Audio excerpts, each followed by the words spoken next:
গোপনে করলা বলো?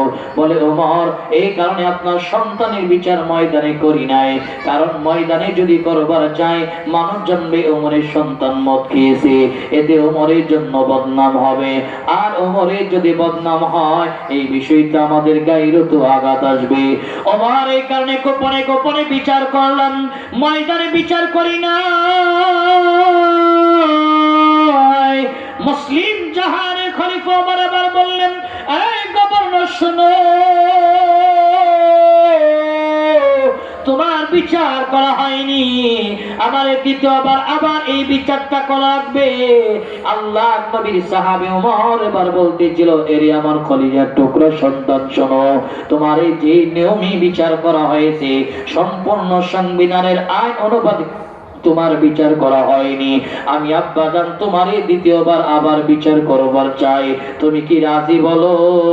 নবীর সাহাবী ওমর এই কথা বলার সাথে সাথে নিজের আপন সন্তান আবু শামা কান্না করে বলতেছেন, বাজান আমার দ্বিতীয়বার কেন, 1000 বার আপনি বিচার করে দেন, কারণ আমি গুনার বোঝা নিয়ে কবরে যেতে চাই না, ময়দানে মাহশারে রবের কাঠগড়ায় আসামি হয়ে দাঁড়াতে চাই না। মুসলমান বন্ধু আমার, আল্লাহর নবী সাহাবী ওমর আবার খাদেমকে বলল, এই খাদেম চতুর্দিকে এলান করে দাও, হযরত ওমর নিজের আপন সন্তানকে নিয়ে ময়দানে বিচার করার জন্য দাঁড়াবে। মুসলমান বন্ধু আমার, নবীর সাহাবী ওমর নিজের আপন সন্তানের বিচারের খবরটা যখন চতুর্দিকে পৌঁছে গেল, ময়দানে লোকে লোকারণ্য হয়ে গেল। নবীর সাহাবী ওমর, মুসলিম জাহানের খলিফা ওমর আপন সন্তান আবু শামা নিয়ে ময়দানে দাঁড়ালো। ময়দানে দাঁড়ায় চোখ বন্ধ করেছে, চোখ বন্ধ করে ওমর চাবুক হাতে নিয়েছে, চাবুক হাতে নিয়া নিজের আপন সন্তানদের সামনে দাঁড়ায় আঘাতের পর আঘাত, আঘাতের পর আঘাত, আঘাতের পর আঘাত করতেছিল। নবীর সাহাবী ওমরের চাবুকে আঘাতের কারণে নিজের আপন সন্তান দুর্বল থেকেও দুর্বল, দুর্বল থেকেও দুর্বল দাঁড়ানো অবস্থায় থেকে নিচে পড়ে গেল, নিচে পড়ে হামাগুড়ি খাইতেছিল। আর ময়দানে সব মানুষেরা ওমর ডেকে বলল, একটা বারের জন্য বন্ধ চক্ষু খুলো, তোমার চাবুকের আঘাতের কারণে আবু শামা মাটিতে উঠিয়ে পড়ে গেল। ওমর একটা বারের জন্য বন্ধ চক্ষুগুলি খুলো, তোমার আপন সন্তানের মুখ দিয়া ফেনা বের হয়, নাক দিয়া ফেনা বের হচ্ছে, ওমর একটা বারের জন্য যদি সন্তানের দরদ ভালোবাসা অন্তরে থাকে তোমার বন্ধ চক্ষুগুলি খোলো। মুসলমান বন্ধু আমার খেয়াল করে নিন, ওমর কেমন দায়িত্বশীল বাবা, আর আমরা কেমন দায়িত্বশীল বাবা। মুসলিম জাহানের খলিফা ওমর তখনও চাবুকের আঘাত বন্ধ করেন নাই। সব মানুষেরা দেখে বলতেছেন, ওমর এখনো সময় আছে, নিজের আপন সন্তানের দরদ যদি অন্তরে থাকে, ভালোবাসা যদি অন্তরে থাকে, একটা বারের জন্য আল্লাহর কসম দিয়ে বলি যে ওমর তুমি বন্ধ চক্ষুগুলি খুলে নিজের আপন সন্তানের হালত দেখো, হালত যদি তুমি দেখো আর আঘাত করবা না। মুসলিম জাহানের খলিফা ওমরের চতুর্দিকের মানুষের এই কথা বলতেছিল। নবী সাহাবী তখন একটু চোখ খুলল, বন্ধ চোখ খুলে দেখে হাইরে নিজের আপন সন্তান মাটিতে পড়ে আছে, মাটিতে পড়ে নাক দিয়ে ফেনা আসতেছিল, মুখ দিয়ে ফেনা বের হচ্ছিল। নবী সাহাবী ওমর এই দৃশ্য দেখার পর অন্তরের মধ্যে মায়া পয়দা হয়েছে। মুসলমান বন্ধু আমার খেয়াল করেন, এই যুবক মুরব্বী পর্দার অন্তরালের মা, মুসলিম জাহানের খলিফা আমার নিজের আপন সন্তানদের মাটি থেকে বুকে নিয়েছে, বুকে নিয়ে কপালে চুমু খায়া বলতেছেন, বাদাম তুমি কিন্তু আমারে জল্লাদ মনে করিও না, আমি বাদাম কিন্তু জল্লাদ নয়, আমি আব্বাজি একজন দায়িত্বশীল বাবা। কারণ রাসূল বলেছেন, কুল্লুকুম রাইন ওয়া কুল্লুকুম মাসউলুন আন রাইয়াতিহি। বাদাম রে, আমি তোমার দ্বিতীয়বার বিচার করছি, আমারে জল্লাদ মনে করিও না, আমি ওমর একজন দায়িত্বশীল। কারণ তোমার এই অপরাধের কারণে আমি বাবা ময়দানে মাহশারে আমার রবের কাঠগড়াই দ্বারায় হিসাব দিতে হবে, জবাব দিতে হবে। এই কারণে আমি বাজান তোমারে দ্বিতীয়বার বিচার করলাম। হয়তো তোমার নিজের আপন সন্তান নিয়ে কান্না করতেছিল, এমন সময় হয়তো তোমার নজর করে তাকালো, নিজের আপন সন্তান আবু শাহমা হযরত ওমরের কোলে মৃত্যুর কোলে ঢলে পড়েছে, প্রাণবায়ুটা বের হয়ে দুনিয়া থেকে বিদায় হয়ে গেল। মুসলমান বন্ধু আমার, হযরত ওমর নিজের আপন সন্তান নিয়ে কান্না করতেছে। ওমরের চোখের পানি দেখার পর ময়দানের কোনো মানুষ চোখের পানি আটকাতে পারেন নাই। হযরত ওমর নিজের আপন সন্তানকে গোসলখানায় নিয়ে গেল। গোসলখানায় নিয়ে ওমর নিজেই নিজের আপন সন্তানকে গোসল করাইছে। মুসলমান বন্ধু আমার, গোসল করায়া কাফনে মোড়ায় হযরত ওমর রাদিয়াল্লাহু তাআলা কাফনে মোড়ায়া খাটুলায় উঠাইছে। খাটুলাটা নিজের কাঁধে নিয়েছে। আর দুনিয়ার নিজাম হলো, বাবার কাঁধে যদি সন্তানের লাশ উঠে যায়, বাবার দিলটা ভেঙ্গে ক্ষত বিক্ষত হয়ে যায়। বাবার দিল ভাঙ্গা হৃদয়ের কান্নার চোখের পানিগুলি দুনিয়ার কোনো মানুষকে বুঝাইতে পারে না। হযরত ওমর নিজের আপন সন্তানকে কাঁধে নিল, কাঁধে নিয়ে আমার জানাজার মাঝে হাজির হয়ে গেল। হযরত ওমর জানাজার মাঝে নিয়ে হাজির হওয়ার পর নবী সাহাবী হযরত ওমর নিজেই জানাজার নামাজ পড়াইলো। মুসলমান বন্ধু আমার, ওমর জানাজার নামাজ সম্পূর্ণ করার পর খাটুলাটা কাঁধে বহন করলো শেষ বিদায় দেওয়ার জন্য। কবরের দিকে ওমর রওনা হলো। মুসলমান যুবক ও মুরব্বী পর্দার অন্তরালের মা খেয়াল করলেন হযরত ওমর রাদিয়াল্লাহু তাআলা কবরের পাশে গেছে। কবরের পাশে গিয়ে হযরত ওমর নিজে কবরে নামছে। কবরে নামার পর নবীর সাহাবী দুইটা হাত বাড়ায় দিয়া বলতেছে, দাও আমার বাজান দে, আমার কোলে দাও, জনমের মতো তার কবরে ঘুম পাড়াইয়া দেব। মুসলমান বন্ধু আমার, হযরত ওমর নিজের আপন সন্তানদের কোলে নিয়েছে, কোলে নিয়ে কবরে শোয়াইছে। কবরে শোয়া কাফন থেকে মুখটাতে একটু কাফন সরায়া হযরত ওমর কবরে চুমু খেয়ে বলতেছে, বাজান তুমি কিন্তু আমারে জল্লাদ মনে করিও না রে বাজান, আমি কিন্তু জল্লাদ নয়, আমি বাজান একজন দায়িত্বশীল বাবা, তোমারে দ্বিতীয়বার বিচার করেছি রে বাজান, তুমি কিন্তু জল্লাদের ভূমিকা আমারে মনে করিও না। আল্লাহর নবী সাহাবী কবরে নিজের আপন সন্তানদের রাখলো। নিজের আপন সন্তানদের কবরে রাখার পর নবীর সাহাবী ওমর রাদিয়াল্লাহু তাআলা উপরে উঠেছে। বাসগুলি সেটিং করেছে স্টেপ বাই স্টেপ। বাসগুলি সেটিং করার পর উপরে মাটির চাউনি দিয়া বাঁশের চাউনিগুলি দেওয়ার পর মুসলিম জাহানের খলিফা মাটি চাপা দিয়েছে। সম্মানিত সুধী মুসলমান যুবকেরা, শোনো মুরব্বী বাবা, এই পর্দার অন্তরালের মা খেয়াল করে নেন, নবীর সাহাবী মাটি দিয়েছে। মাটি কমপ্লিটেড সম্পূর্ণ করার পর নবীর সাহাবী ওমর চাবুক হাতে নিয়েছে খাদেমের হাত থেকে। ময়দানে সব মানুষেরা ওমর রে দেখে বলতেছেন, ওমর কেন গো আপনি চাবুক হাতে নিয়েছেন? ও মুসলিম জাহানের খলিফা ওমর, একটা বার আপনি বর্ণনা করেন না। হযরত ওমর কারো কথার জবাব না দিয়া ওমর চোখ বন্ধ করলো। চোখ বন্ধ করে মুসলিম জাহানের খলিফা ওমর নিজের আপন সন্তানের কবরের মাটির উপরে 5টা চাবুকের আঘাত করেছে। 5টা চাবুক আঘাত দেওয়ার পর সব মানুষেরা ওমর রেগিয়া ধরছে, ওমর এই 5টা আঘাত কেন কবরের মাটির উপরে করেছে? কারণ বর্ণনা করা লাগবে।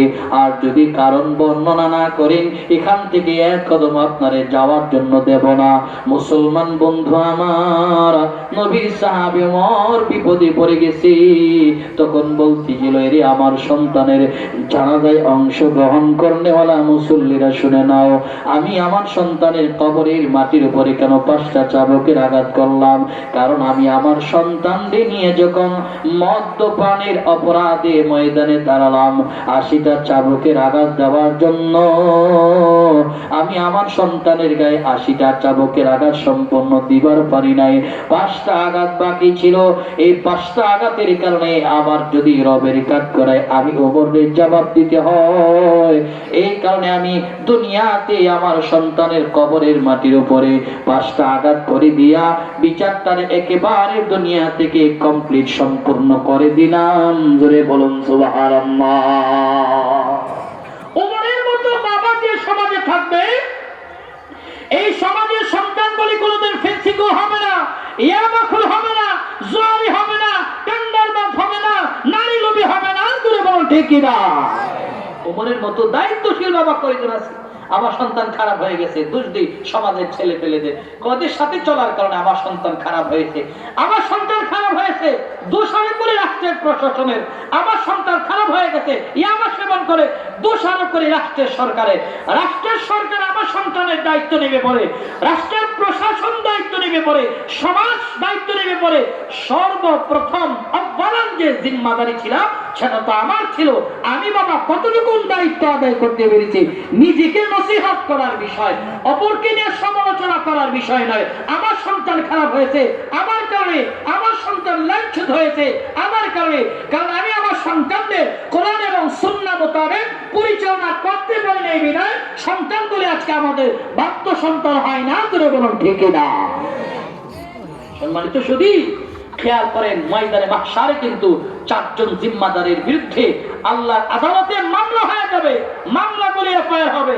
1 নম্বর বাবার বিরুদ্ধে মামলা হবে।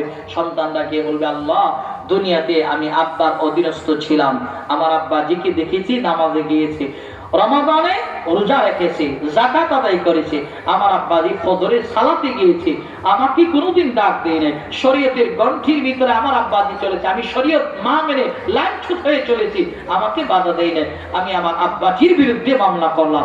সাথে সাথে মামলা এফআইআর হবে।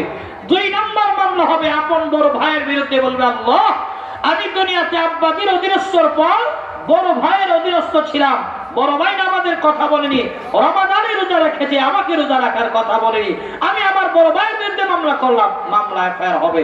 সম্মানিত সুধী, 3 নম্বর মামলা হবে আপন স্বামীর বিরুদ্ধে। বলবে, আল্লাহ আমি আমার ভাইজানের অধীনস্থতার পর স্বামীর ঘরে আমাকে বিয়ে দিয়েছিলেন, স্বামীর ঘরে এসেছিলাম, স্বামী আমাকে কোনোদিন পর্দায় চালাই নাই, বেপর্দা করে ঘুরাইছে, হুন্ডা বাইকের পিছনে বেপর্দা করে আমার নিয়ে ঘুরতে গেছে, আমার নামাজের কথা বলে নাই, রমাদানের রোজার কথাও বলে নাই, আমি আমার স্বামীর বিরুদ্ধে তোমার দরবারে মামলা করছি। সাথে সাথে মামলা এফআইআর হবে। 4 নম্বর মামলা হবে আপন সন্তানের বিরুদ্ধে।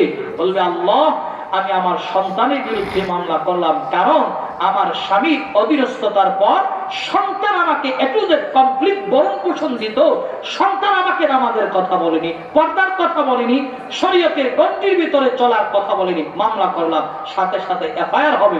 সম্মানিত সুধী, আপনারা মনে মনে চিন্তা করতেছেন, হুজুর আমার ছেলে আমার কাছে খুব দামি, তারে ফজরের সালাতে ডাকতে গেলে জাগাইতে গেলে খুব কষ্ট হয়।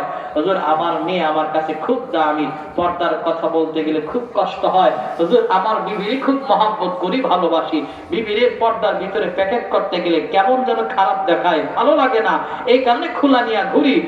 যুবক মুরব্বী, এই দায়িত্বশীলরা শোনো, আজকে আমারও ছেলে আছে, আমারও মেয়ে আছে, খেয়াল করেন আমাদের কতটুকু দায়িত্ব ছিল, কতটুকু আদায় করতেছি, আর আমার নবী কতটুকু দায়িত্ব এবং জিম্মাদারি নিয়ে নবীর মেয়েরে ওয়াজ করেছে। এরপরে নিজেরা নিজেদেরকে নসিহত করব, আমাদের কতটুকু দায়িত্ব ছিল, কতটুকু আদায় করছি। সম্মানিত সুধী, আমারও মেয়ে আছে, আমারও ছেলে আছে, আল্লাহর নবীর মেয়ে আছেন কিনা? কথা বলেন, আছেন কিনা? আমরা মেয়েরে মহব্বত করি, ভালোবেসে পর্দার কথা বলতে পারি না। অথচ আল্লাহর নবী একজন মেয়ে ছিল, রাসূলের মেয়ের মতো দামি মেয়ের পূর্বেও ছিল না, কিয়ামতের আগে আসবেও না। হযরতে ফাতেমাতুজ জাহরা রাদিয়াল্লাহু তাআলা আনহা, আল্লাহ রাসূল সাল্লাল্লাহু আলাইহি সাল্লামের কলিজার টুকরা, রাসূল যাকে সবচেয়ে বেশি মহব্বত করত, ভালোবাসতো। আল্লাহ রাসূল যখন আইলে কালিমাতুল্লাহ দাওয়াত দেওয়ার জন্য মদিনা থেকে বের হতেন, রাসূল সর্বপ্রথম যে কাজটা করতেন, সমস্ত কাজ আঞ্জাম দেওয়ার পর সর্বপ্রথম হযরতে ফাতেমা রাদিয়াল্লাহু তাআলা আনহার কাছ থেকে রাসূল বিদায় নিতেন। আল্লাহ রাসূল সাল্লাল্লাহু আলাইহি সাল্লাম দাওয়াতি কাজ শেষ মদিনায় ঢোকার পথে আল্লাহ রাসূল সর্বপ্রথম প্রতিদিন হযরতে ফাতেমার ঘরের সামনে দাঁড়ায়া ঘরের ভিতরে দিয়া আল্লাহ রাসূল ফাতেমার অবস্থার খবর নিয়ে বাড়িতে আসতেন। আল্লাহ রাসূল ঘটনাক্রমে একদিন দাওয়াতি কাজ শেষ করে হযরতে ফাতেমার দরজার সামনে দাঁড়ালেন। রাসূল আমার দাঁড়িয়ে সালাম দিয়েছেন, ভিতর থেকে আর জবাব আসতেছিলেন না। আল্লাহ রাসূল দ্বিতীয়বার সালাম দিয়েছেন, জবাব আসতেছিলেন না। আল্লাহ রাসূল তৃতীয়বার সালাম দিয়েছেন, জবাব আসতেছিলেন না। আল্লাহ রাসূল তিনবার সালাম দেওয়ার পর জবাব না পেয়ে রাসূল দাঁড়িয়ে আছেন, ঘরের ভিতরে ঢোকেন নাই। এখানে কিন্তু আমাদের জন্য শিক্ষা পালনের বিষয়, কারণ আল্লাহ রাসূলের প্রতিটা কাজ এই উম্মতের জন্য শিক্ষণীয় পালনের বিষয়। ধরে বলুন ঠিক কিনা? আল্লাহ রাসূল কিন্তু নিজের মেয়ের ঘরে ঢুকতে পারতেন, ঢুকেন নাই কেন? কারণ ফাতেমা যদি ঘরোয়া কাজে ব্যস্ত হয়ে থাকে, আল্লাহ রাসূল অনুমতি চাইতেছে সালাম দেয়া। এখানে আমাদের জন্য এই উম্মতের শিক্ষা হলো, আমি চাচার বাড়ি গেলাম, খালুজির বাড়ি গেলাম, কোন বন্ধুর বাড়ি গেলাম, যে কোনো আত্মীয়র বাড়িতে গেলাম, হঠাৎ করে ঘরের ভিতরে ঢোকা যাবে না। রাসূল এখানে আমাদের জন্য সবক রেখেছে, গেটের সামনে দাঁড়াও, বাড়ির গেটের সামনে দাঁড়ায় তিনবার সালাম দাও, অনুমতি ভিতর থেকে এসেছে, এরপরে ভিতরে যাওয়া লাগবে। আমি যদি হঠাৎ করে ঘরের ভিতরে ঢুকে যাই, ঘরের মহিলারা ঘরোয়া কাজে ব্যস্ত থাকতে পারে, মাথায় তাদের কাপড় নেওয়া থাকতে পারে, আমাকে দেখার পর তারা নিজেদেরকে সেভ করার জন্য দৌড় দেবে। রাসূল বলেন এখানে অ্যাক্সিডেন্ট হওয়ার সম্ভাবনা আছে। ধরে বলুন ঠিক কিনা? এই কারণে সালাম দাও, এরপরে অনুমতি নিয়ে ঘরের ভিতরে ঢুকো। সম্মানিত শরীর, আল্লাহ রাসূল দাঁড়ায় আছে আর হযরতে ফাতেমা ভিতর থেকে সালামগুলি শুনতেছে, সালামের জবাব দেয় না। হযরতে ফাতেমা চিন্তা করতেছে, আমি যদি সালামের জবাব দিই আব্বাজির সামনে দাঁড়াতে হবে, আর আমি আব্বাজির সামনে কিভাবে দাঁড়াবো? আমার পরনে এতটাই সংকীর্ণ কাপড়, মাথার চুল যদি আমি পুরো মতে পর্দা করতে যাই, পায়ের টাকনু একটু বের হয়ে যায়, আর টাকনু যদি ঢাকতে যাই মাথার চুল বের হয়ে যায়। এই একটা অবস্থায় আমি আমার আব্বাজির সামনে কিভাবে দাঁড়াবো?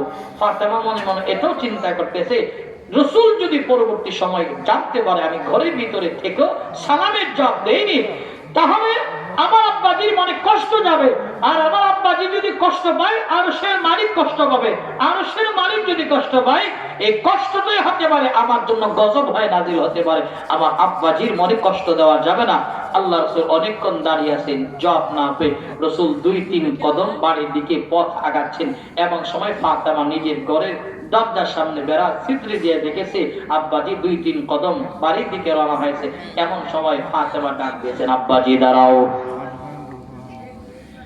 আল্লাহ নবীর মেয়ে হযরতে ফাতেমা রাদিয়াল্লাহু তাআলা আনহা ডাক দেওয়ার পর আল্লাহ নবী কান্নাজড়িত কণ্ঠে ডাক শুনিয়া রাসূল হযরতে ফাতেমা দরজার সামনে আবার ঘুরে ফিরে এসে দাঁড়ালো।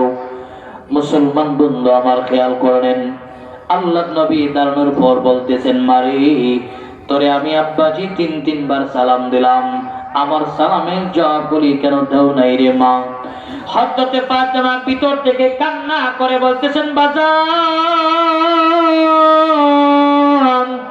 আমি আপনার সালামের জবাবগুলি শুনেছি, সালামগুলি শুনলাম, মনে মনে জবাব দিয়েছি আব্বা। আমি আপনার জবাব যদি উচ্চ সুরে দিতাম তাহলে আপনার সামনে আবার আসতে হতো। বাজান আমি কিভাবে আপনার সামনে আসবো?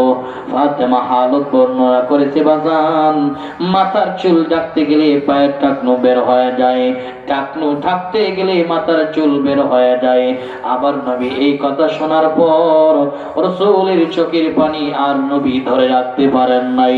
আল্লাহ নবীর পরনের চাদর মুবারকটা খুলিয়া হযরতে ফাতেমা রাদিয়াল্লাহু তাআলা আনহার ভিতরে দিয়েছে বাড়ি। এই চাদরটা একটা বার মুড়ি দিয়ে আমি আব্বাজির সামনে একটা বার দাঁড়াও, আমি আব্বাজি তোমার চেহারা না দেখলে কলিজা ঠান্ডা হয় না। মুসলমান বন্ধু আমার, আল্লাহ নবীর চাদর মুবারক মুড়ি দিয়া ফাতেমা নবীর সামনে দাঁড়ালো। আল্লাহ নবীর সামনে নবী আমার ফাতেমারে বুকে নিল, বুকে নিয়া নিজের মেয়ের কপালে চুমু খেয়ে বলতেছে, মারে মক্কা এবং মদিনার বড় বড় ধনাঢ্য শিল্পপতিরা তোমার বিবাহর প্রস্তাব আমার কাছে দিয়েছে, আমি নবীর কাছে দিয়েছি, আমি তাদের ঘরে তোমারে বিবাহ দেই নাই, গরিব একজন মানুষের ঘরে তোমারে বিবাহ দিলাম। আমার আলী যদিও গরিব, ঘর নাই, বাড়ি নাই, টাকা নাই, পয়সা নাই, তবে শোনো আমার আলীর কাছে কিন্তু একটা সম্পদ আছে, সেটা হলো আনা মাদিনাতুল ইলমিয়্যুন ওয়া আলিয়্যুন বাবুহা, আমি মদিনার সবচেয়ে বড় আলিম, আর ইলমের শহরের দরজা হলো আমার আলী। সাবধান, আলীর মনে কোনোদিন কষ্ট দিবা না রে মা। নিজের মেয়ের আবার আমার নবী নসিহত করলো, এই আমার কলিজার টুকরা মেয়ে ফাতেমা শোনো, পর্দা করে চলো, মারে বেপর্দা হয় ঘুরিস না, কারণ জাহান্নামের আগুন মা সহ্য করতে পারবি না রে মা। আল্লাহর নবী তখন একটা হাদিস শোনাইতেছেন, মা শোনো, আল্লাহ পাক যখন আমারে মেরাজের রজনীতে জাহান্নাম ভ্রমণ করলো, জান্নাত ঘুরে দেখাইলো, মারে জাহান্নামে আমি গিয়ে দেখলাম একজন মহিলাদেরকে মাথার মধ্যে আগুনের আংটা লাগায় আগুনের মধ্যে পোড়ানো হচ্ছিল। আমি জিবরাইলকে বলেছি, জিবরাইল এরা কারা রে? জিবরাইল বলল নবী গো, এরা উম্মতের ওই সমস্ত মহিলা যারা দুনিয়ায় কাপড় থাকা সত্ত্বেও মাথার মধ্যে কাপড় ব্যবহার করে নাই, চুলগুলি রে খইলা খইলা করছে। নবী এই মহিলাদেরকে আগুনের আংটা লাগায়া মাথার মধ্যে পোড়ানো হচ্ছে। আল্লাহ নবী বলেন, ফাতেমার একটু আগালাম, গিয়ে দেখেছি একদল মহিলাদেরকে বুকের উপরে আগুনের বেড়ি লাগায় আগুনে পোড়ানো হয়। আমি বললাম, মারে জিবরাইলকে জিজ্ঞেস করেছি, জিবরাইল এরা কারা? জিবরাইল বলেছে, রাসূল এরা হলো উম্মতের ওই সমস্ত নারী যারা দুনিয়ায় কাপড় থাকা সত্ত্বেও বুকের উপরে ওড়না ব্যবহার করে নাই, কাপড় ব্যবহার করে নাই, এই কারণে তাদেরকে বুকের উপরে এই শাস্তি দিতেছে, আগুনে পোড়ানো হচ্ছে। আল্লাহর নবী আবার নিজের মেয়ের নসিহত করলো, মেয়ে শোনো, এরে আমার কলিজা টুকরা মেয়ে শোনো, পর্দা করে চলো রে মা। বেপরদা হয়ে তুমি যদি 1 সেকেন্ড ঘুরো, 1 মিনিট ঘুরো, আমি দু জাহানের নবী হতে পারি, এরপরেও আল্লাহর কাঠ গড়াই দাঁড়ায়া আমি নবীরও তোমার জন্য জবাবদিহিতা করা লাগবে। জোরে বলুন সুবহানাল্লাহ। আল্লাহ রাসূল যদি এই কথা নিজের মেয়েরে বলতে পারে, তাহলে আমাদের কতটুকু দায়িত্ব ছিল, কতটুকু জিম্মাদারি ছিল, আর কতটুকু আদায় করতেছি। সম্মানিত শুধু এই কারণে পায়ে ধরে বলি, নিজের মেয়ের পর্দার ভিতরে ঢুকাও, বিবির পর্দার ভিতরে ঢুকাও। এই যুবক, নিজের বোনের পর্দার কথা বলো।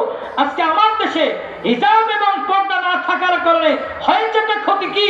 আজকে আমার দেশে 4 বছরের শিশু থেকে নিয়ে 80 বছরের বৃদ্ধা পর্যন্ত এই দেশে বর্তমানে পর্দা না থাকার কারণে ধর্ষণের শিকার। ধরে বলুন ঠিক কিনা? দর্শন মারতেছে কেন? পর্দা নাই। আর ওলামায়ে কেরাম যদি পর্দার কথা বলে, হিজাবের কথা বলে, একদল মানুষ আছে ওলামায়ে কেরামকে ইনসাইট করে কথা বলে, একদল সুবিধাবাদী মহিলা আছে, নাস্তিক টাইপের মহিলা আছে, আলেমদেরকে নিয়ে তুচ্ছ তাচ্ছিল্য করে, আলেমদেরকে নিয়ে তিরস্কার করে। না, আলেমরা পর্দার কথা বলে তোমাদের সেফটির জন্য, আলেমরা হিজাবের কথা বলে তোমাদের সেফটির জন্য। আজকে আমার দেশে পর্দা না থাকার কারণে ধর্ষণের সংখ্যা বেড়েছে, আমার দেশে পর্দা না থাকার কারণে আজকে টিজিং এর সংখ্যা বেড়েছে। সম্মানিত শুধু যদি পর্দা থাকতো, হিজাব থাকতো, ইফতিজিংও রাস্তাঘাটে হতো না, ধর্ষণও রাস্তাঘাটে হতো না। জোরে বলুন ঠিক না? আমাদের দায়িত্ব নাই। আজকে আমাদের সমাজে একজন মহিলা আছে যে পর্দার কথা বললি যে আলেম ওলামা এই কথা বলবে, পর্দা মানব কেন না?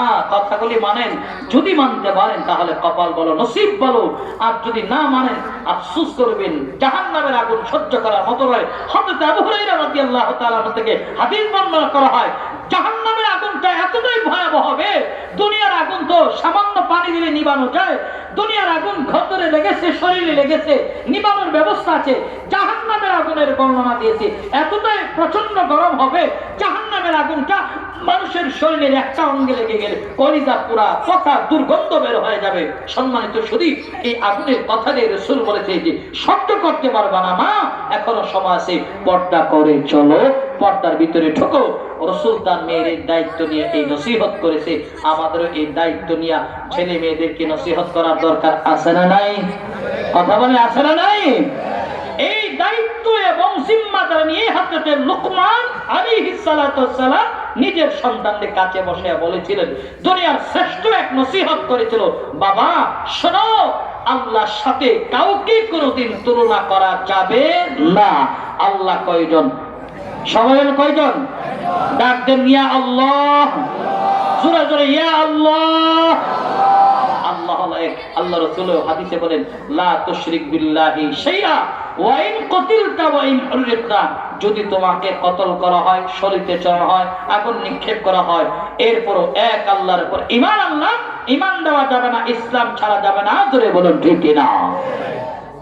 এই ঈমানের কথাটাই লম্বা কথা সংক্ষিপ্তভাবে বলতেছি। এই ঈমানের কথাটাই, এক আল্লাহর উপর ঈমান আনার কথাটাই হাকিম লুকমান নিজের আপনে বয়ান করতেছে। হকুল্লাহ, আল্লাহর হক বুঝাইতেছে। এই নসিহতটা আল্লাহর কাছে পছন্দ হয়েছে। এই নসিহতটারে আমার রব কোরআনুল কারীমের ভিতরে ঢুকায়া এই সূরাটার নামকরণ করেছেন সূরাতুল লুকমান।